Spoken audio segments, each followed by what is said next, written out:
The next panel discusses institutional support and financial support for green innovation to act as the chair, Kesia Braga, the manager for sustainability and Brazilian development economy.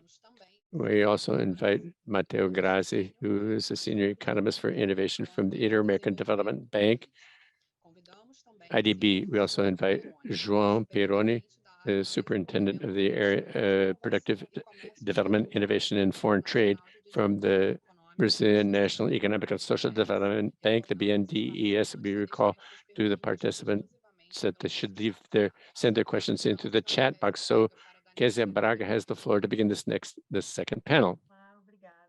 Thank you very much. Thank you very much, Isabella. Good morning, one and all. Good morning to the panel speakers, to the panelists who's going to be presenting now, to everybody that's participating in the event. I'm truly happy to have received the invitation to support this discussion as the chair to talk about alliances in sustainability, and especially in this panel discussion, which will talk about institutional and financial support for green innovation. I have come here representing the Brazilian Association for Development, ABDE, and with 34 different institutions in the national industrial promotion systems, with institutions that work in financing and economic development and social development, sustainable, inclusive, innovative, and all of this, convening institutions like federal banks, research institutes, then SEBRAE and FINEP institutes. I'm going to take advantage of the opportunity to give a brief introduction concerning the involvement of these institutions on this topic. Last year, during the Forum on Development, which is an event which ABDE holds every year concerning the discussions on relevant themes for development, we launched the ABDE 2030 Plan for Sustainable Development. It's a document, white paper, to accelerate and empower the action for the sustainable development goals in the 2030 agenda.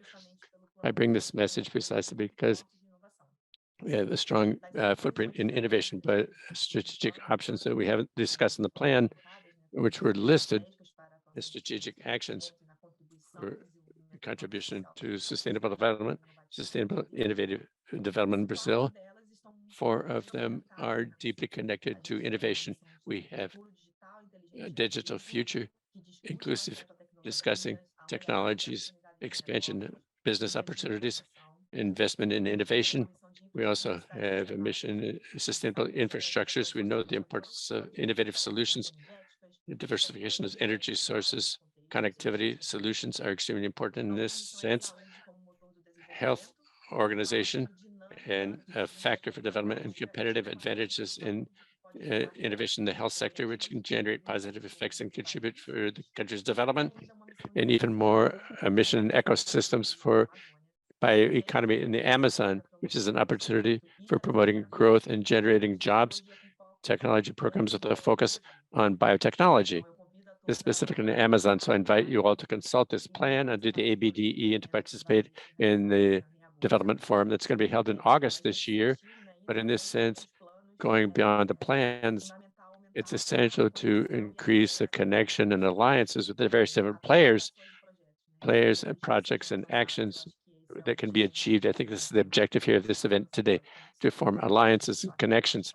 I think it's essential in that sense, and financing is a bridge towards results. So it makes all this possible. I think it's essential to have this in the panel that we're going to be starting right now, and we're going to be participating in. So I don't want to take up more time. So Matteo Grazzi, I want to call on him as Senior Economist for Innovation in the Division on Competitiveness, Technology and Innovation at IDB. He worked in ECLAC in the Research Center Studies in Latin America in Isla at the University in Milan.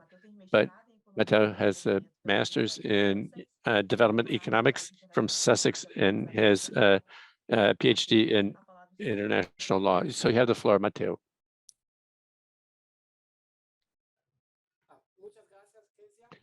Thank you very much, Kesia. I hope that you can see my presentation. First of all, I'd like to thank you for the invitation, and I apologize. I'm going to be speaking in my Spanish. My mixture of my Portuguese mixed with Italian is not great to communicate, so I'll be speaking in Spanish. What I'm going to be discussing today in this panel in the institutional framework for green innovation is precisely how we view from the IDB also how we can design a framework for policies in green innovation. And innovation, actually, it's an area, it's a complicated area. At any rate, I want to provide some elements for the discussion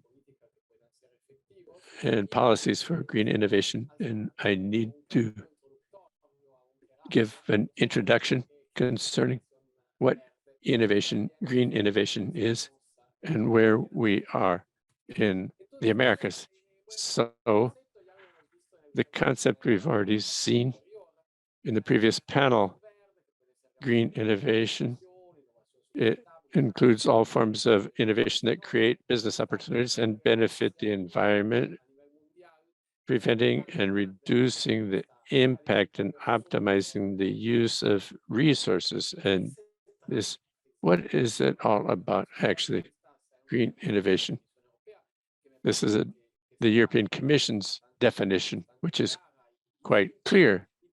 It's simple. It has to do with, again, it's all forms of innovation that create business opportunities that benefit the environment, preventing and reducing the impact. This is at the base of the concept of green innovation, to break in some way with the dichotomy or the false dichotomy between development, economic development, and environmental preservation through what processes? Innovation, the innovation process. So it's important to see that this is a way to promote economic development in Latin America with sustainability, with environmental conservation. And this concept, including commercialization of technologies, and also the diffusion, dissemination of new technologies in the market. And it's important to highlight as a benefit, an environmental benefit, which is the main objective of innovation, but also as a secondary effect, economic development. And green innovation is the basis for restructuring the ecological transition to a circular economy and sustainable growth. This ecological transition from green innovation to the circular economy and sustainable growth, I would say, as an amplifying effect, guarantees a greater impact. Again, this makes these goals consistent with sustainable development goals. What does green innovation consist of in practice? In this case, I'm going to talk about the traditional view. It's the Oslo manual for companies. It has to do both with the product, the process, the organization, and marketing. Great. Green innovation can be discussed in each of these areas. So, for example, in the production and detergent, biodetergents is related to the product, but at the same time, the implementation of new waste management systems in the process. This is an innovation in the process, the change in the organizational structure in the company and the teams dealing with the markets for the development of new management processes. This is part of the organization. We talk about marketing a campaign, which can, in some sense,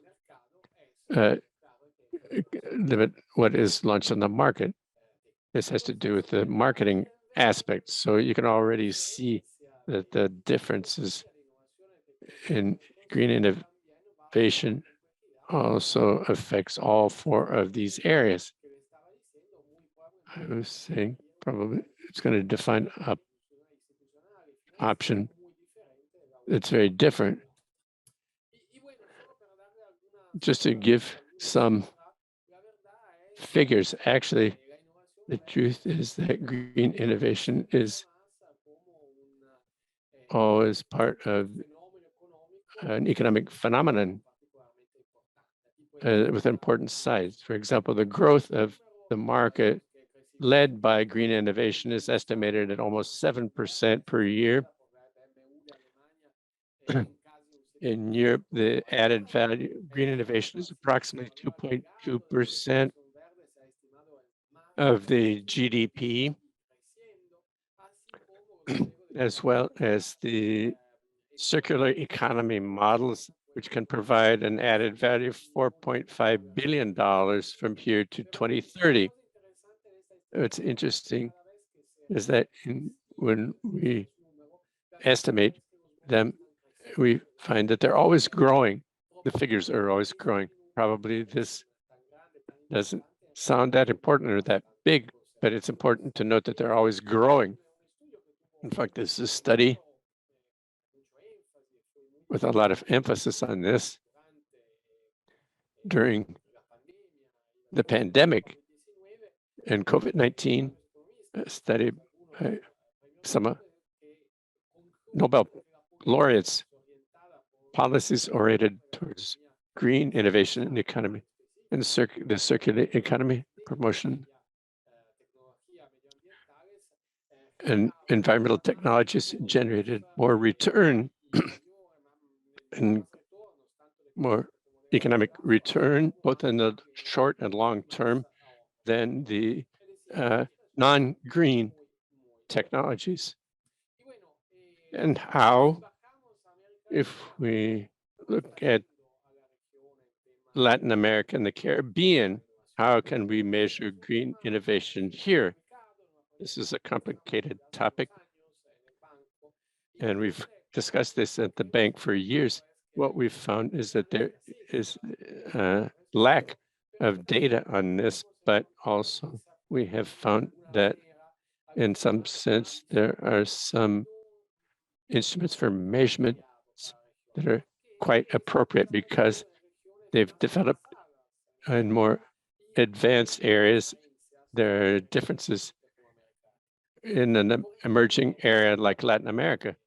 For example, some of the reason there's this obsolescence, the importance of the technological disruption, for example, with the production of technology. So when we measure technological production, you can say in patents, but also the importance for the region of the options, technological options.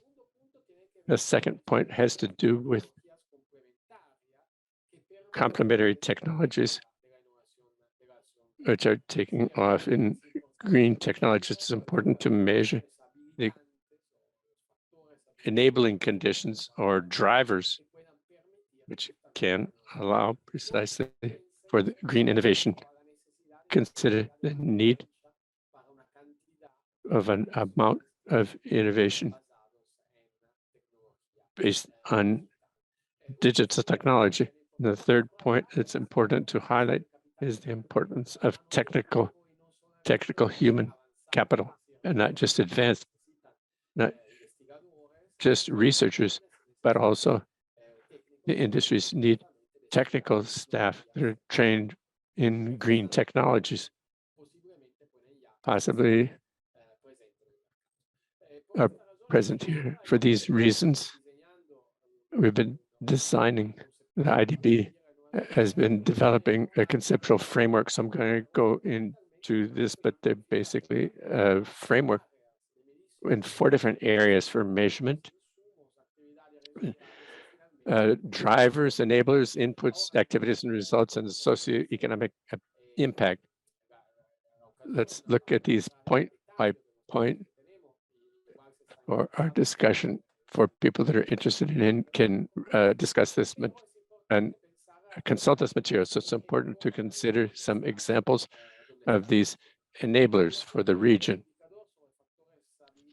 An example of an indicator in the stabilizing factor, we have the importing of environmental services and assets. What we can see is that this amount in Latin America is much higher than in other benchmark countries such as Canada. And it is very important for us to develop this sort of green regulation for this. And then we have a way where we can advance through this in relation to input. The situation is a little bit different because what we see is that the percentage of environmental sort of issues research in the region, this percentage is actually quite high, for instance, in relation to Spain, which is also one of the countries. And this has a positive part, while at the same time, we need to consider that this is an absolute value for the region, and we have some other 10 measurements there. It'd be interesting for us to look at these values here. In relation to results, patents for environmental technologies, for instance, you can see that there are some high percentages of the total of patents, but the result is quite similar. And then finally, when we talk about efficiency, the use of the resources in the region, this looks as a very sort of a delayed. This is a slide that has a lot of impact because it tells us how much waste we need to produce $1 of GDP. And then Latin America is about 4 times more than the US, which, are not really like a benchmark country in relation, to how much waste you create for dollar of GDP. And then this was the sort of substantial part of the presentation. But in relation to this situation,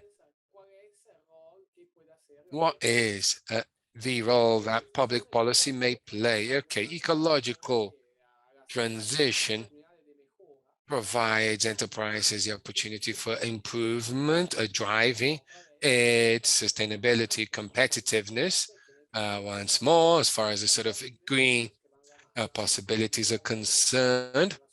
And then, of course, we have, economic development and the different business possibilities. However, in order for us to achieve eco-efficiency, this change, evolution, as it were, it is important for us to merge green innovations in specific areas. The next graph shows a trade-off, the possibility of producing technologies with, possible changes of technologies. And at the end, we have the change that we can actually reach is, quite interesting and is important for us to develop, disseminate technologies that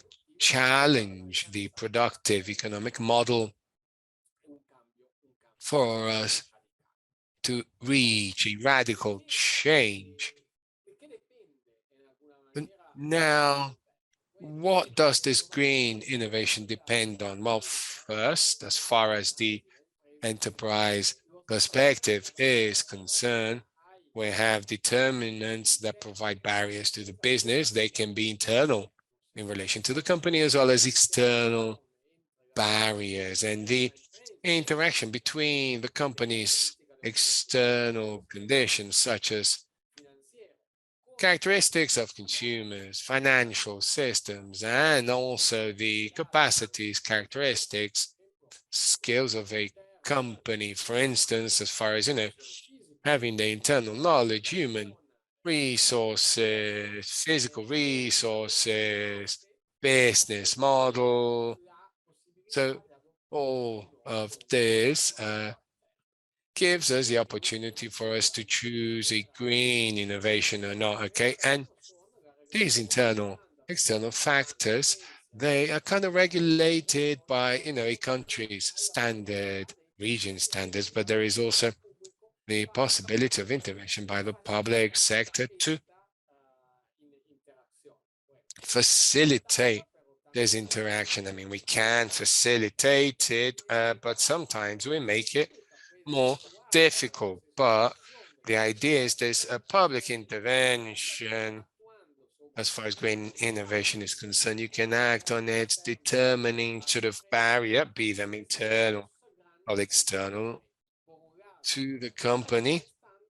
And then we can, of course, use the regulation, the standards, and this can be done directly or indirectly.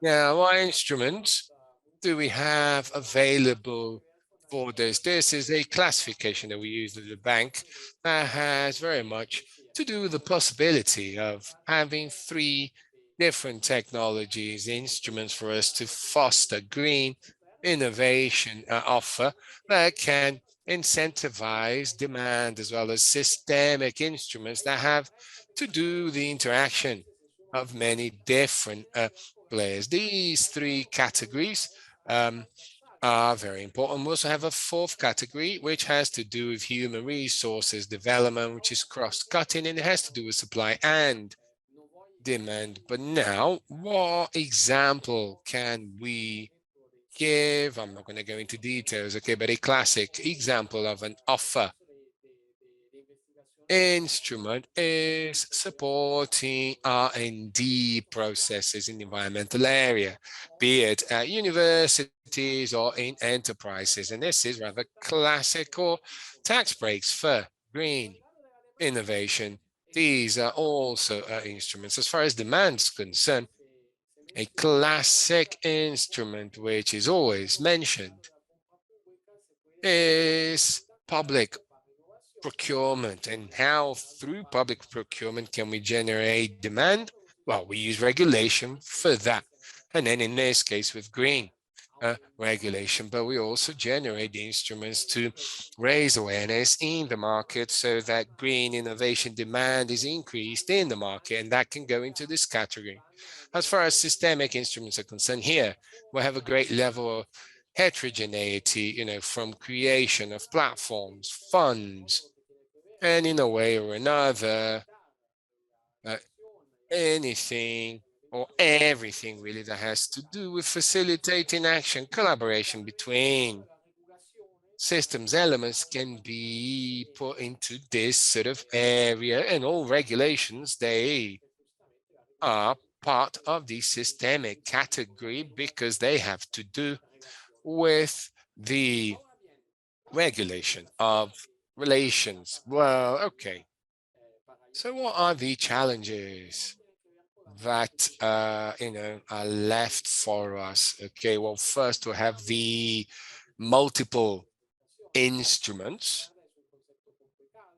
Green innovation is a complex concept that has a lot of different facets, and we need to have instruments for producing technologies, for fostering the adoption of technologies. These instruments are very different, and also policy instruments, they also depend on the technological maturity as well as the product cycle of where this happens. And the fact that we have many different instruments makes it challenging from an institutional point of view, because the human capital fostering instruments, they're usually managed by institutions, and they are not all the same institutions that look after, incentives in different ways. So one of the classic problems, which is coordinating players in the innovation ecosystem. In the case of the green innovation ecosystem, this is even more complex. I mean, there is a need for collaboration between the Ministry of Innovation and the Ministry of the Environment, and the priorities are different. Even the language used is different also. So that is a very big problem in relation to this. And then finally, and in conclusion, there is the need for us to think about how we are going to assess the policy. What kind of metrics will allow us to understand whether or not an instrument is successful? At the bank, in a way or another, we try to have evidence-based policies without the need to assess its impacts. And in this case, it's complex because what we're promoting is incentives to an instrument that has two goals: an economic issue and how much that actually weighs pressures, this presents many different challenges to us, increasing the speed with which we need to work in. And with that, I conclude my comments. Thank you very much. And of course, I am here available to answer any questions you may have. Thank you very much. This was a very, very good presentation, very important presentation about public policies, instruments. I think that particularly of how we can converge in our objectives and collaboration through different players. I'm going to move forward with our panel. So I'm going to invite our second panel member, Mr. João Pieroni, Superintendent in charge of the Productive Innovation and Foreign Trade Development area at BNDES. He has an MA in Creative Economy by book. He is a staff member at BNDES. He's been there since 2008. He has worked with health complex, technology, and economic complex. João, you have the floor, sir. Good afternoon, everyone. Thank you, Kesia.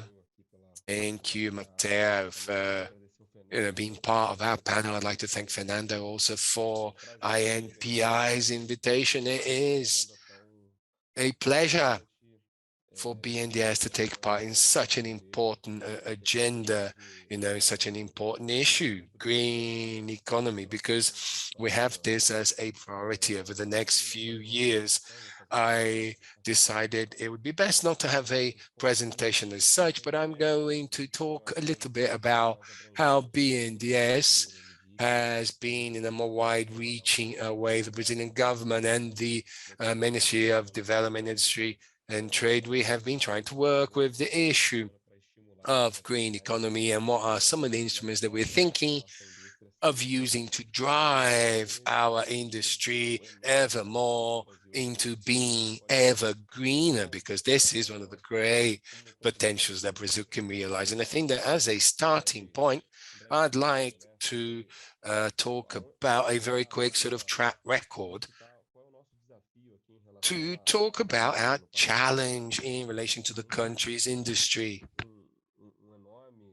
We have a huge challenge at the moment, and I'd say here to not revert, go back in the industrialization process, but actually do industrialization based on something new, because Brazil, an industry, has been really losing its share in the Brazilian GDP. This happens in other places, but in Brazil, this process is being ever sharper all the time. The industry today represents what, 11, maybe 12% of the Brazilian GDP.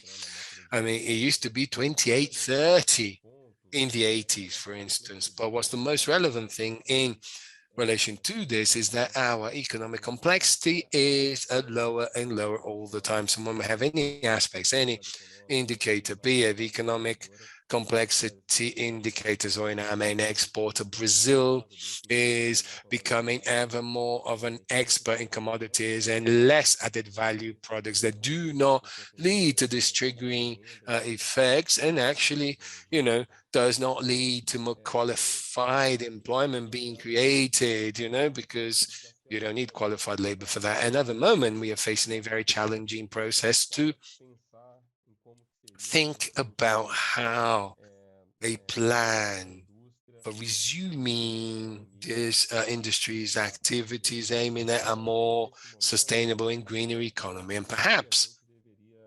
now, this moment is the most propitious for us to steer into a new industrial policy, productive development policy, using a much more inclusive green foundation, more social basis, more technological even. And I believe that everything that we've been striving to achieve in this first sort of activities in this first few months of this new cycle is to start organizing this development strategy, and not just through sectors such as Brazil building its industrial policies, but sectors from industrial emissions. Kesia from ABDE talked about a very interesting document about industrial emissions and emissions from countries and how industry may contribute to this. And I think that here we have a great opportunity for us effectively to have policies that link the main social challenges in Brazil, economic challenges, to all the help that industry can provide. And the theme of decarbonizing, climate transition, energy transition, this is at the core of this discussion. I believe that today in Brazil we have, Brazil definitely, this better than we do, but all the opportunities that Brazil may have today, better than we do in this new cycle where all countries in the world are trying to find, because of climate commitments, needs as far as, cheaper energy is concerned, such as Europe, for instance. But there are many opportunities for Brazil to include itself in a greener economy. So we have to start with, Brazil's huge, gigantic native biodiversity, which is not very much explored in a sustainable and economic way. And also all of the sort of green hydrogen related issues, and BNDES at the moment is discussing some green hydrogen projects, and they are real in Brazil already. Okay, we're not talking about possibilities in the future now, I'm talking about something real. And we have immense potential to export this energy using green hydrogen. We have critical ore. This year, we had the launch of the lithium valley in the state of Minas Gerais, which is pure lithium, which is the main raw material for electrical batteries, which again is part of the decarbonizing process of the economy. Bio inputs, be it for agriculture, particularly for agriculture, because we do depend on pesticides, having more efficient sort of equipment also. And how do we start working with more sustainable fuels? We have a biofuel in Brazil, which is a success story already in relation to decarbonization, but with a new sort of trend for, electricity powered vehicles, for example. How can we link this up to this sort of, sustainable mobility? So we have all of the technology that Brazil has. We can work with hybrid models. What are the sort of two chips that we need to bet on? Maybe we can work on these two areas and then think about, how we're going to power these automobiles in the future. And I'd like to say that without a doubt, and definitively through BNDES and the other institutions that have been working on this policy, I'd like to say that these subjects, they are a priority, so that from these big missions, as it were, we can define the critical actions that Brazil may actually have and engage in. There's new policies being drafted based on a formal level, which is the National Industrial Development Council, which was recreated last month.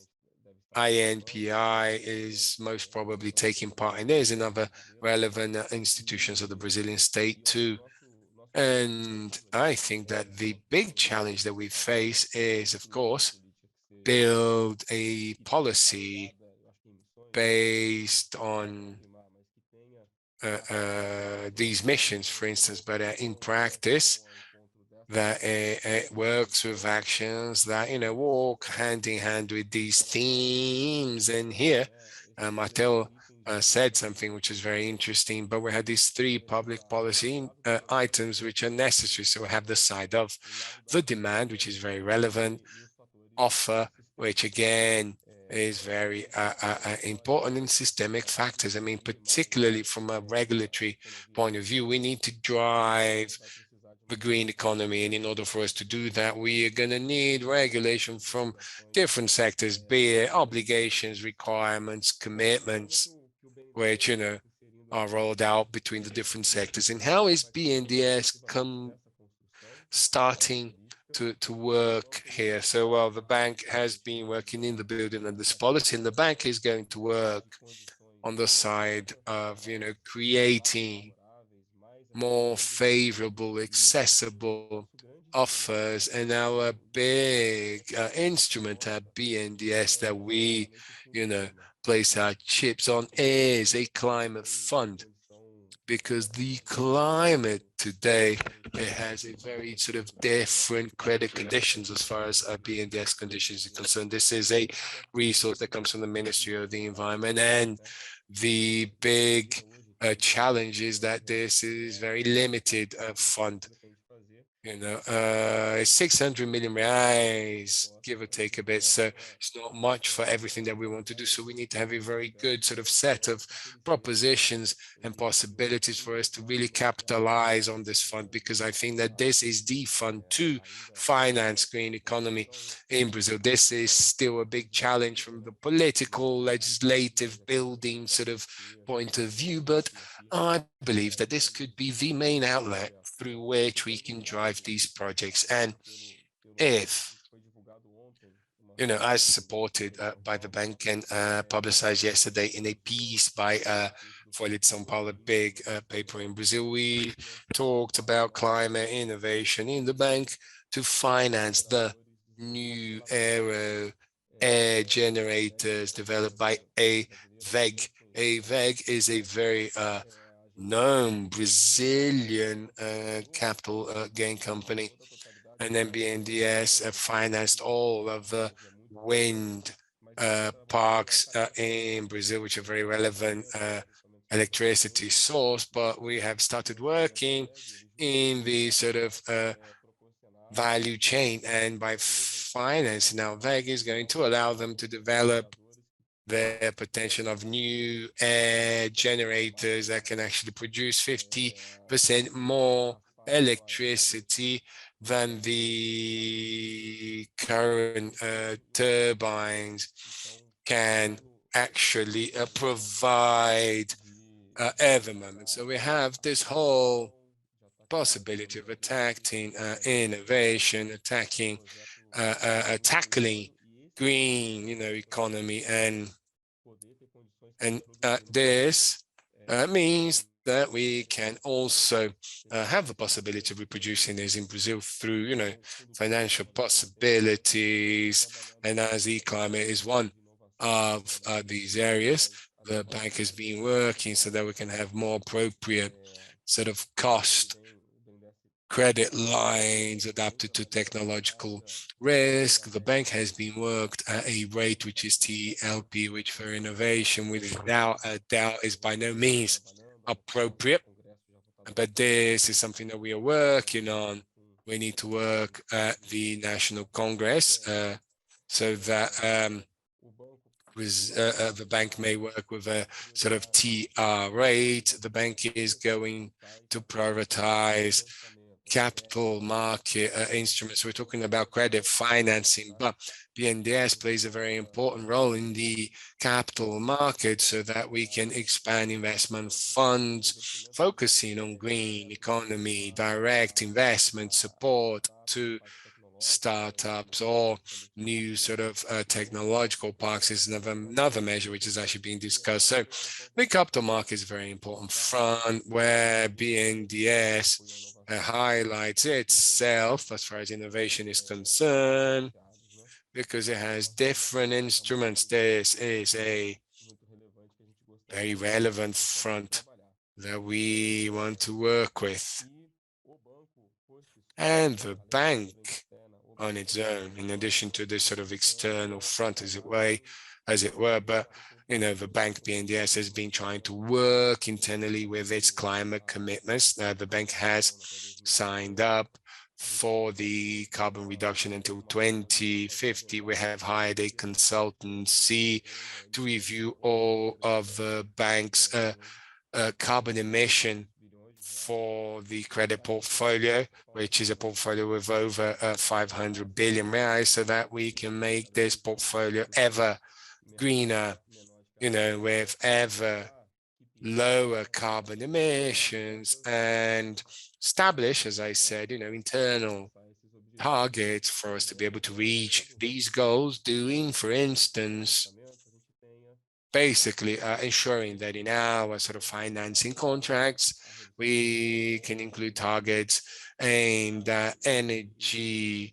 savings, carbon reduction, and every time that, the loan holder, for instance, reaches a target, they get an incentive. And then through this, we can, incentivize the development of these technologies. So, with that, I'd like to, say that I am here open for questions for us to talk a little bit better. But my idea is for us to just present a little bit of what has been discussed within this area in Brazil, how the bank is, working on. But, as far as green economy is concerned, the bank is going to have instruments, going to have an active participation in including these instruments in the Brazilian market. So yes, thank you very much, everyone. Yes, thank you very much, João. Very, very good presentation about the importance of BNDES and the importance of these systems of, public development financing institutions. And then, well, we have some minutes here, so I'd like to add for us to be able to even comment upon my comments. But in your context, you talked about funds for BNDES. I'm going to mention the need for strengthening these institutions, which are critical to, enable development, the innovations that come with it. It's very important for us to think along these lines also, how can these institutions be boosted and work, enabling ever more these possibilities. And, in saying that, I'm going to talk a little bit about climate financing, and carbon financing that BNDES works on, is very active in this area. And this could actually mean an increase of funds raising, which is what we're talking about here in a green economy. All of this is very important, and it's very important for us to talk about the carbon market and the possibility of climate financing, because the institutions, they may be included in this market in a strategic manner, favoring, boosting the dynamic for the development of these projects, which, they have a lot of sort of carbon credit potential and whatnot. And I thought that the issue of the carbon market is also very important for us to move forward on, so that we may strengthen the public institutions that foster this type of financing, enabling this vision and these, sustainability targets, as well as, for financing these projects, because this is a very important boost. And I think that the carbon market can bring such important and interesting options in this context. And if we have no questions, then I'm going to have a look here in the chat. Yes, we do have one question. Yeah, just adding to your comment, okay, Kesia, just to mention this very quickly. I think it is critical for development institutions at the regional level for them to work. I mean, we have regional banks that are very well structured. We have some other fostering agencies too. and they are our paramount partners in order for us to be able to spread these resources out, ensuring that it arrives at a more accessible way to the sort of micro, small-sized enterprises. So there is a very strong goal from the bank for us to be able to work even more together with ABDE institutions, and particularly in these credit lines where we can actually drive not just offering this more traditional credit, but in these credit lines where we may be able to apply public policy, in the end, and then the banks are going to be critical. Lembrou muito bem que a BNDES, o ano passado, lançou duas chamadas de crédito de carbono para a gente começar a fomentar esse mercado, né? E ela tá totalmente inserida nessa agenda de dar continuidade. A gente está avaliando essas propostas e a gente pretende ser, assim como foi feito no passado com fundos de investimento, o banco ser uma liderança aqui na construção desse mercado, né? Até que ele passe a voar sozinho. O banco BNDES certamente pode contribuir aqui para que ele possa ganhar tração, tá bom? Tem algumas perguntas aqui no chat, eu vou ler para vocês. There are a few questions now in the chat. Fiquem à vontade para endereçar as questões. A primeira pergunta do César. The first question Que excelente exemplo da VEG is, it was an excellent presentation. I'd like to know that if it includes intellectual property, if there is an obligation to generate a patent file. This is one comment and question. And I'm going to read the other questions that you can answer afterwards. What are the instruments for BNDES to incentivize green hydrogen economy in the country? A question by Elena. João, can you speak about the ways to look for support and fundraising? So these are the questions by our participants, and we have 9 minutes.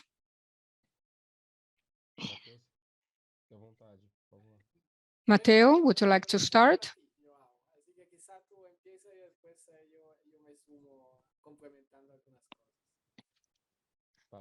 I think you can start and I will add a few comments. All right. Regarding Cesar's questions, BNDES,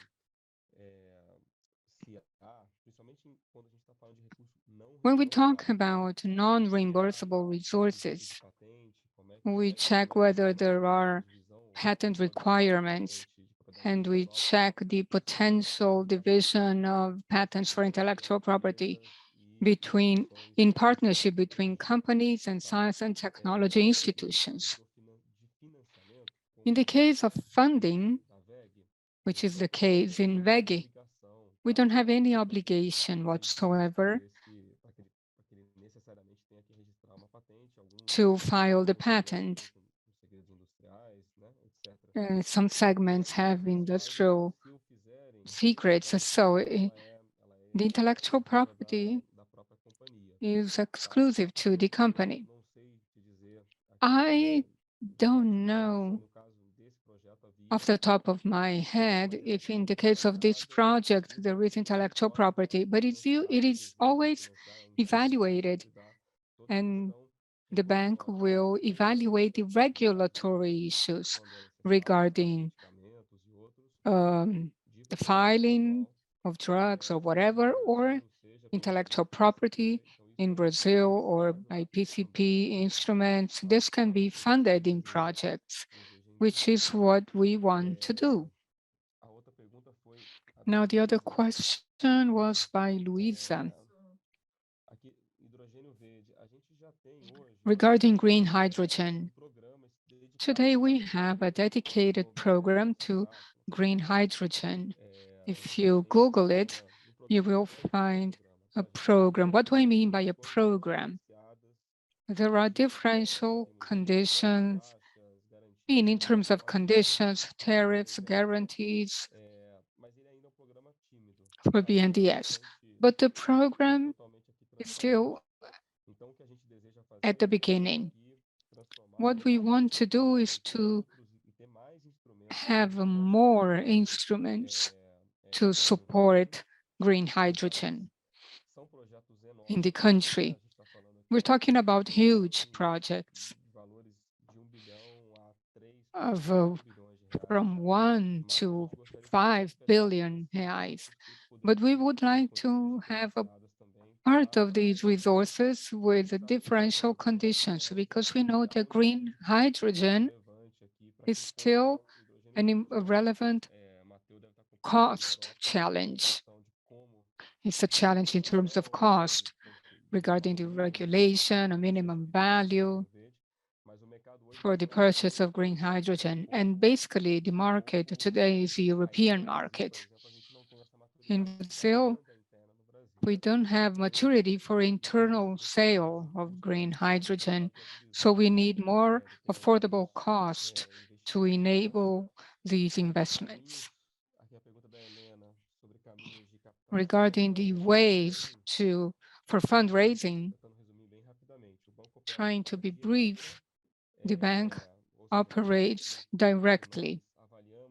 Projects that we evaluate directly regarding credit, usually the projects are above 20 billion reais, and in indirect form to reach the micro, small, and medium companies. We pass on resources to PTMG, credit cooperatives, and other banks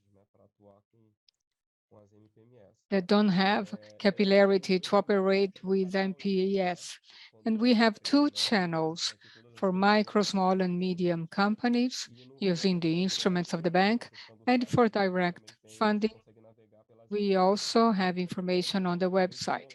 It is a totally online protocol. You can apply totally online in both cases.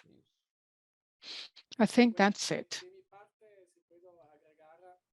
On my part, if I can add something regarding green hydrogen.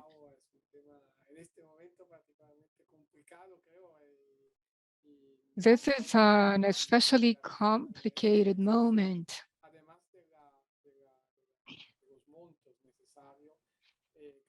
And besides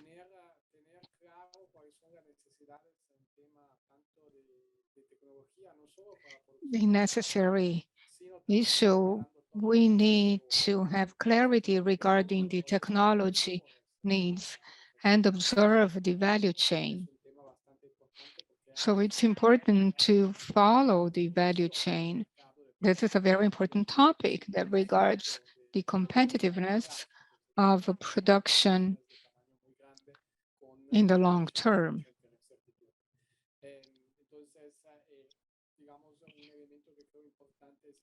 Regarding the differences,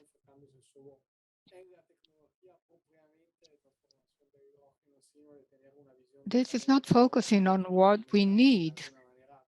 We need to have a long perspective, trying to understand what are the pathways to stimulate the production chain in the search for green projects. I saw something on the chat about this, about green energy and the result of all that. It's a question that's a precondition regarding the technological knowledge and the adequate training to produce knowledge from the political negotiation point of view. Sometimes it's difficult to meet those challenges.